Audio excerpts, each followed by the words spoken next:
What's up, guys? I got another performance review today. The subject is the Jordan Melo M8 from Jordan Brand, Carmelo Anthony's 8th signature shoe. To get right into it, you've got the traction here on the bottom. Traction was actually really good in these. I was kind of iffy about these, kind of textured areas here, but the herringbone area worked out great. The other areas had no problems there, no slipping, no issues there at all, which is great. The cushioning of the shoe, to me, is the highlight of this shoe. I can't even, I'm gonna go out on a limb here and say this is probably, well, not probably, definitely the best cushioning I've ever had in any basketball shoe ever, hands down.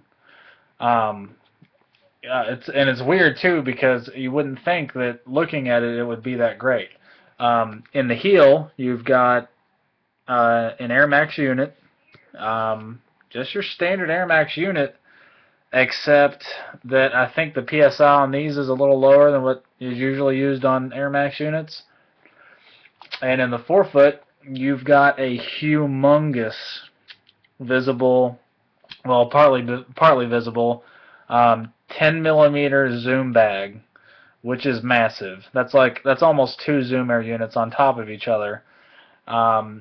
It's not visible on this side, but in this side it is, and I thought that with it being visible like that, that it would be too soft and it would give too much.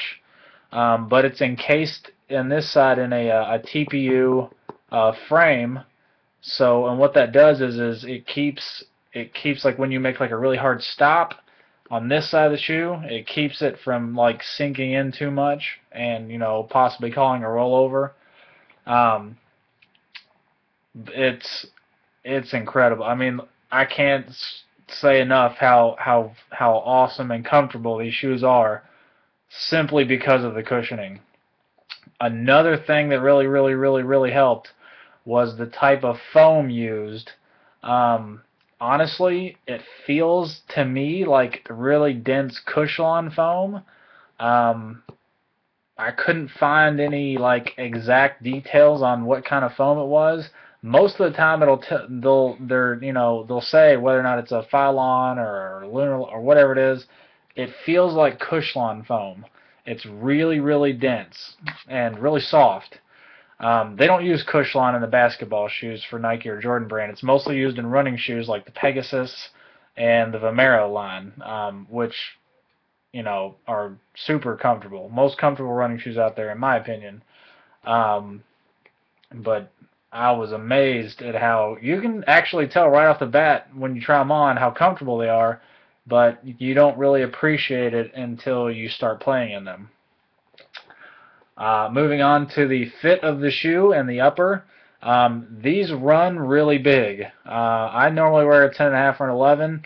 I had to go down to a size 10 in these because there was so much extra dead space in the heel in a 10.5 for me. I could have worn them casually, comfortably, but I want to play in them. So go down half a size if you have like normal sized feet or narrow feet or whatever. Like I do, my feet are pretty narrow. But if you've got wide feet, you'll love these because the base of these is really wide. If you look at them, even just the in the midfoot region, they're really wide. There's a lot of room in here, but it's not like too much room. So if you've got wide feet and you have a hard time finding basketball shoes, these would be perfect. The upper materials, now this model's a little different because of this colorway. Most of the upper here is all like nubuck or what most people call suede. I was kind of skeptical about this one at first. It's not going to be as durable, of course, as like patent leather or synthetic leather. That's the only drawback for this one is that nubuck. It's going to get scuffed real easy, and I mean it's just going to happen. There's no way around it. You've also got some fly wire here for, midfoot, lockdown and whatnot. Um, in terms of support, you've got an internal heel cup, pretty standard stuff. You've also got here in the arch region, you've got that TPU plate that was on the side here with the zoom bag unit.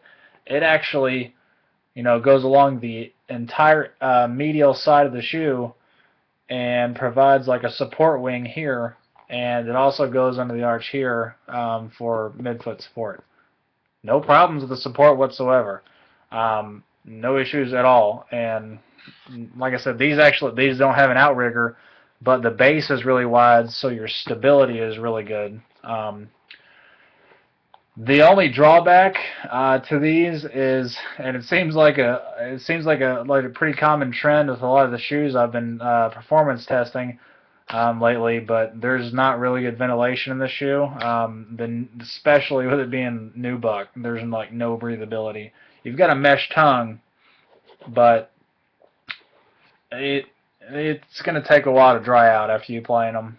Which again, I hate to sound like a broken record, but it's not a big deal to me. But a lot of people need that or want or prefer that breathability and, ventilation in their shoes. I don't care, honestly. For this shoe, as comfortable a shoe as this is, you could put this cushioning unit like in a ski boot almost, and I would wear it. Like it's incredible. I'm tempted, and I don't do this often. I'm tempted to go pick up another pair of these just because it's that nice. Like I'd want to almost have a pair to wear around and another pair to play ball in. I know it's kind of common practice for a lot of people, but for me, I can't justify buying two pairs of shoes.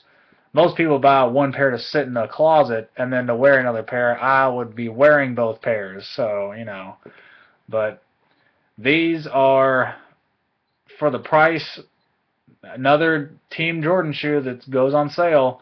Our outlet has them for $60. You can find them even cheaper sometimes depending on the colorway. Man, even if you don't like, and honestly, I don't think they're a bad looking shoe. I think it's a good looking shoe. Even if you don't like how they look, they play amazing. Like it's one of those things where you put them on your feet and it sounds cliche, but you really say, wow, these are comfortable shoes. I like these shoes so much that I wish I could get paid to talk about them. And I would do it all the time. So, but it is what it is. If I had to rate these, just all things considered, I would rate these a solid 9.5 out of 10. They get that high of a score because of the cushioning. The cushioning support, lockdown is good as long as you get the right size. I had a little bit of heel slippage here if I didn't tie the laces really tight, but I tie my laces really tight anyway most of the time, so it's not a big deal. But all things considered, if you need a lot of cushioning, maximum cushioning, and you want like a really plush, comfortable basketball shoe, you will not find anything better than this, ever. I don't care what shoe it is. LeBron's, no, they're not touching this. They're not coming close. This is the creme de la creme of cushioning in basketball shoes. Period, ever. And I've played in a lot of shoes, and nothing comes close. Nothing. Hands down, all-time best cushioning in a basketball shoe, and I don't throw out crazy all-time statements like that. So, 9.5 out of 10. Awesome shoes. I love them. They're so comfortable they make you want to smack your mama. That's all there is to it. But that's all I got for this one. Again, awesome cushioning. I love them. Till next time, guys. Take care.